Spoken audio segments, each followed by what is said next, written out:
Let's be honest, most people don't have a thriving social life. They feel a quiet sense of isolation, even when surrounded by others. They have a small circle, a comfort zone they've built over years, and deep down, they're afraid to lose it, because they don't know how to build another one. They don't know how to meet new people. They don't know how to move past small talk and truly connect. And they definitely don't know the secret to being genuinely liked. But the truth is, this isn't a personality flaw. It's a skills gap. Making friends is a skill.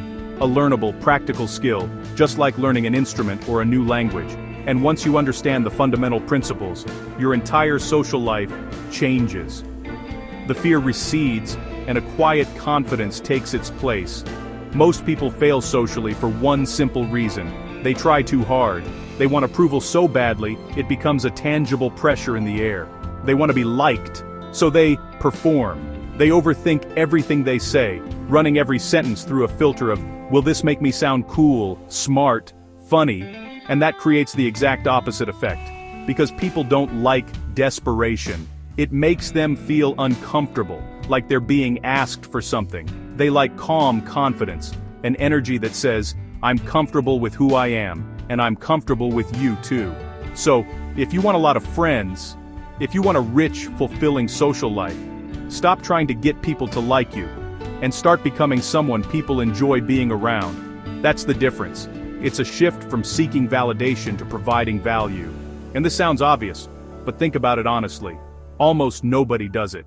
We're conditioned to seek approval from a young age. You can't have a big social life if you talk to the same 3 people every day. Your social muscle atrophies without new reps. So, you have to start small. Build the muscle with low-stakes interactions. This is your training ground. Say simple things. At the coffee shop, instead of just ordering, make eye contact and say, hey, how's your morning going? At work, pass a colleague and say, hey, have a good one. No pressure. No perfect lines. The goal isn't a deep conversation. The goal is one successful, positive micro-interaction. Volume creates confidence. The more you do this, the less scary each individual interaction becomes. It normalizes the act of connecting. Now, this is where most people mess up, even with simple openers. They try to sound smart, funny, interesting. They try to perform, and it feels forced, because it is. Instead, be simple, be curious, ask questions, listen to the answer, and then react naturally. The most powerful skill here isn't talking, it's listening. When someone mentions they had a busy weekend, don't jump in with your story. Ask, oh yeah, what were you up to? Then listen, summarize what they said. So you spent the whole day hiking? That sounds amazing. This shows you're not just waiting for your turn to speak. You're actually present with them. People don't like you because you're impressive. They like you because they feel comfortable, seen, and understood around you. Your curiosity is a gift you give to them. But here's a critical piece of the puzzle. You can say all the right words and still fail. Why? Because of your energy, your non-verbal communication. It speaks louder than anything you say. Let's do a deep dive. Stand straight, with your shoulders back and down. This isn't about puffing your chest out, it's about occupying your space calmly. Uncross your arms, keep your hands visible and relaxed. This signals openness and trust.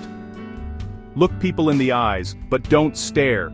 A good rule is to hold eye contact for 4 to 5 seconds, then briefly look away, as if you're considering what they said, before re-engaging. And speak clearly, at a measured pace. Don't rush. Rushing signals anxiety. Don't look nervous, even if you are. Take a quiet, deep breath before you approach someone. This small act centers you. Calm, signs confidence. Your body tells the story before your mouth does. And confidence attracts people. It makes them feel safe and relaxed in your presence. But what about when things get awkward? A joke falls flat, you forget someone's name, there's a long pause. The confident person doesn't panic. They don't see it as a failure, they just acknowledge it calmly. A simple, well that was awkward, followed by a light smile, can completely reset the mood. Or, I've totally blanked on your name, I'm so sorry. Honesty and humor are your best tools. The goal isn't to be perfect, it's to be resilient. Because you don't build friendships in one perfect conversation. You build them over time, through a series of small, imperfect interactions. This is about consistency. Say hi again. Talk again. Show up again. Familiarity creates connection. It's a psychological principle called the mere exposure effect. We naturally develop a preference for things and people we see regularly. Most people disappear too fast. They have one conversation, and if it doesn't magically turn into a friendship, they give up. Be the one who stays. Be the familiar face at the gym, the regular at the coffee shop, the person who always shows up for team events. Let's make this practical. Try this simple 3-day challenge. Day 1, your only goal is to say hello or give a friendly nod to one new person. That's it. Day 2, say hello and ask one simple low-stakes question, like, is this seat taken? Or, how's the coffee here? Day 3, build on that. Say hello, ask a question, and then ask one follow-up question.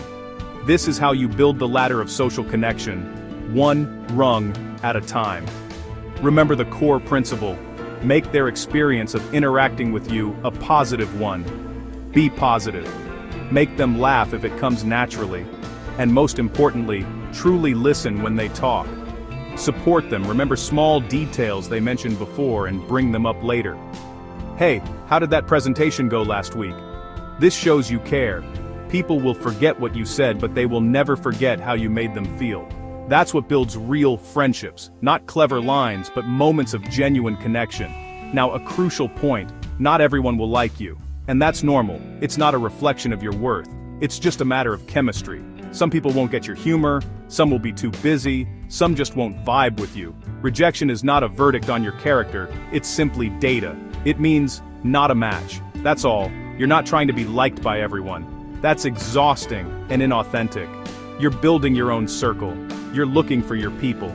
This requires selectivity. It means having boundaries and politely declining invitations that don't align with your energy. It means investing your time in the connections that feel mutual and energizing. So let's recap the path. You talk more, starting with tiny interactions to build volume. You act natural, focusing on curiosity and listening instead of performing. And you stay consistent, showing up repeatedly to build familiarity. If you do this, you won't just have more friends, you'll become someone people want to be around. You'll build a quiet, unshakable confidence that comes not from being liked, but from knowing you can build a connection whenever you choose, and that is a form of social freedom.